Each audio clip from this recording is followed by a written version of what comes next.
اب ہم یہ سمجھ رہے ہیں کہ حالات ہم پر جو آئے ہیں وہ کسی حکومت کی وجہ سے آئے اور کسی پارٹی کے برسر اقتدار ہونے کی وجہ سے آئے ہیں۔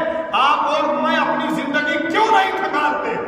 میں اور آپ اپنی زندگی کیوں نہیں دیکھتے ہیں کہ ہمارے نوجوان امام صاحب وہ بربر قرآن پڑھے دے رہے ہیں، نہ کچھ سمجھ میں آ رہا ہے، اور باہر ایک تعداد ہے جو پان چبا رہی ہے، جو پڑیا چبا رہی ہے، جو چائے پی رہی ہے اور ہو ہا ہا کر رہی ہے، ٹھٹھے لگا رہی ہے، اور باہر کھیل تماشا ہو رہا ہے۔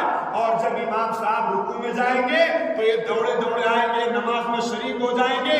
آپ بتائیے یہ قرآن کا مذاق ہے یا قرآن کا ادب اور قرآن کے ساتھ احترام؟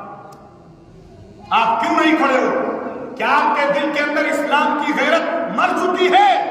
اگر کوئی غیر کسی قرآن کے ساتھ کوئی سلوگن کہہ دے، کوئی الٹا سیدھا جملہ کہہ دے، یا قرآن کی بے عزتی والی کوئی بات کہہ دے، تو آپ فوق پر اتر آئیں گے، آپ کپڑے اپنے پھاڑ دیں گے، آپ میدان میں اتر کے اس کے خلاف احتجاج کریں گے۔ لیکن آپ کے سامنے، آپ کی مسجد میں، اللہ کے گھر میں قرآن کے ساتھ بدسلوکی کی جاتی ہے، آپ کی غیرت کہاں مر جاتی ہے؟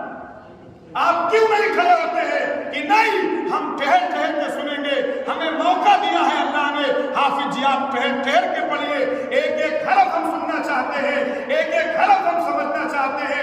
وقت لگے گا، ہم لگائیں گے، پیروں میں ہمارے درد ہوگا، ہم برداشت کریں گے، اس لیے کہ اللہ نے کہا ہے کہ جو آدمی کھڑے کھڑے قرآن کو سنے گا اور جو آدمی تراویح کی نماز کو اہتمام کے ساتھ پڑھے گا، کل کو جب اللہ کی طرف سے بدلہ ملنے کا وقت آئے گا، اللہ کہے گا تمہاری تراویح پڑھنے کی وجہ سے، تمہارا میرے قرآن سننے کی وجہ سے، تمہارا اپنے پیروں کے درد کو برداشت کرنے کی وجہ سے، اے لوگوں آج میں تمہیں مغفرت کا پروانہ دیتا ہوں۔